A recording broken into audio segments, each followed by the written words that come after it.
আমরা চট্টগ্রামের কর্ণফুলীর যে পিএবি সড়ক রয়েছে সেই পিএবি সড়ক এবং কর্ণফুলীর যে কোরিয়ান ইপিজেড সেই কোরিয়ান ইপিজেডের সামনে, এবং এই সড়কটি সকাল 6টা থেকেই কিন্তু অবরোধ ছিল। এবং এই অবরোধের যে মূল কারণটা সেটা হচ্ছে এখানকার যারা স্থানীয়রা রয়েছেন, কর্ণফুলীর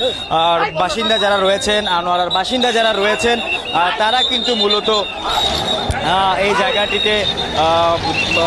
দীর্ঘক্ষণ ধরে আন্দোলন করছেন। এবং আন্দোলনের কারণটা হচ্ছে তাদের এই জায়গাটিতে হাতির বিচরণ, অবাধ বিচরণ রয়েছে, এবং এই হাতির অবাধ বিচরণের কারণে কিন্তু তাদেরকে এখন পর্যন্ত আমরা যতটুকু জানি যে 10 থেকে 12 জনের মতো এই স্থানীয় বাসিন্দাদের প্রাণ গেছে হাতির সুর এবং বিভিন্ন সময় হাতির আঘাতের কারণে। এবং যার কারণে আমরা দেখছি এই মুহূর্তে প্রশাসন এই জায়গাটি, যেহেতু ভোর 6টা থেকে এখন পর্যন্ত যদি বলি যে প্রায় 5 ঘন্টা সড়ক অবরোধ, সেই সড়ক অবরোধ তুলে দেওয়ার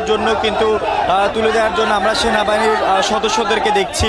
পুলিশের সদস্যদেরকে দেখছি, র্যাব সদস্যদেরকে দেখছি। তারা কিন্তু এখন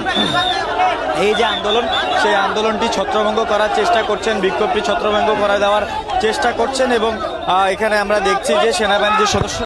সেই সদস্যরা কিন্তু এই জায়গাটিতে এসে তাদেরকে সরিয়ে দেওয়ার চেষ্টা করছেন, কারণ দীর্ঘক্ষণ এই বিক্ষোভের কারণে, সড়ক অবরোধ করে আন্দোলনের কারণে কিন্তু সাধারণ যাত্রীদের একটি বড় ভোগান্তিতে পড়তে হয়েছে। দীর্ঘ 5 ঘন্টা তারা যানজটের মধ্যে আটকে রয়েছে এবং